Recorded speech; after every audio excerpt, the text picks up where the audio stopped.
As I said, my name is Bouton. It's French. It means buttons. Alright, I'm here to talk about my RU experience here at undergrad here at City College. I'm in the Environmental Engineering program. And this is my last year in the undergrad. So I'll start with the thing. Alright, so why did I choose environmental engineering? A long time ago, I got a chance to speak with Gore. You know, Gore is this guy. He's coming on soon. There he is. And I mean, and then I said, who's that handsome guy right there? That's probably me. And I wanted to ask him a question. I was like, this is before the whole climate change thing, before we got like really famous. And I was like, so what do you, well, first we said, and I was like, you know, how does this work? So, and then after that, I was like, what should I do with my future? And he's like, well, environments. Well, he said environment, but I put environments. And he was like, well, he talked a little bit about global warming. This was like a new thing back then. This is like 10 years ago. And so I actually drew that at MS Paint, by the way. That's the Earth.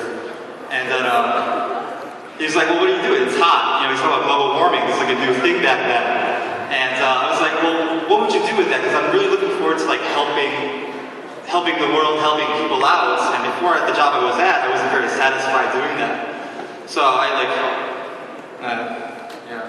I was like, what would Gore do? And Gore was like, shave the world. And I was like, I didn't hear him right. I was like, shave the world. Like the beards call, like really awesome beards cause global warming. And he's like, you know, I was like, shave. And he was like, this is not really working. He goes, my bad. He didn't say it. And I was like, well, he said lol too. So we're like BDFs now. I mean, I'll talk about my thing at the Noah Crest.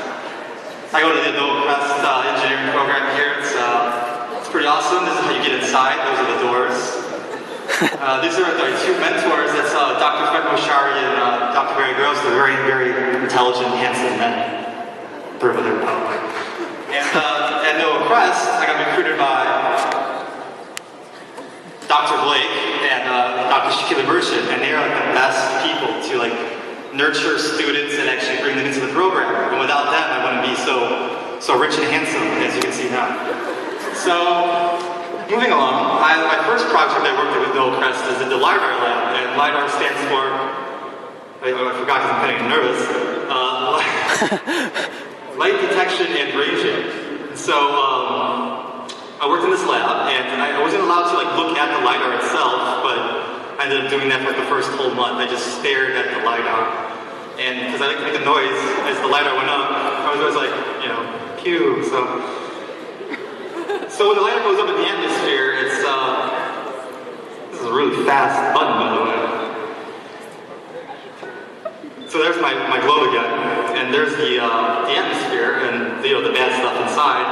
So the laser goes, I guess, yeah, it goes up into the atmosphere, and what it does is when it hits the aerosol in the atmosphere, it comes down and reflects down. We have a little collection, a collection disc, which collects the data, and then we analyze it. So we'll get like a profile that looks like something like this. And as you can see, measure the plumes or the biomass, which is fancy word just saying forest fire. And we can actually backtrack that and find out where these pollutions are coming from. And that was the first project I did. The second project that I had a chance to work on was Amazon deforestation. And as you can see, I have like ADD, so I do like 10,000 of those projects. And the first image on your, hey, it went away.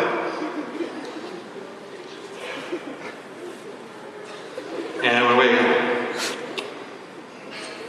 The first image is from 2001, that's on your right, and the furthest one on your left is from 2008. And with my algorithm here, we kind of did like a true-false image look over vegetation.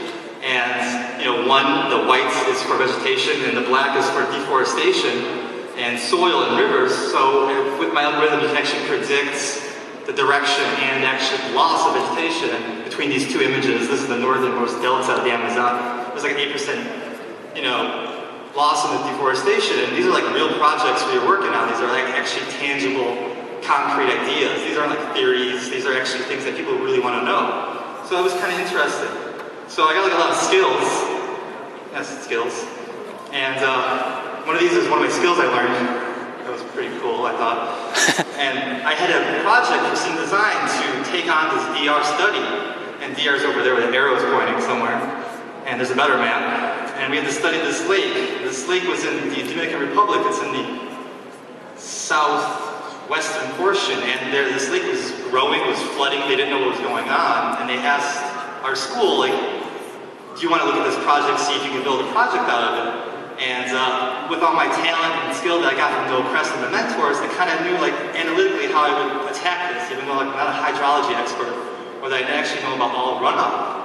So what I did is I was able to develop a series of images that would actually map the growth of the lake, and we did this from using the GOES images, and we were able to actually outline it using the DEM, the digital elevation of the images. And so as you can see, the first image you see is the lake in 1980. The purplish is from 2000, and the blue is from 2010.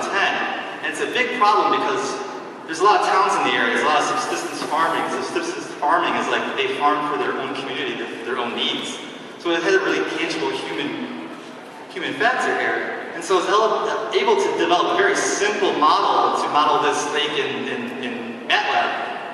And as you can see, my model, through like a lot of trial and error, it wasn't easy, actually kind of mimicked the lake's growth.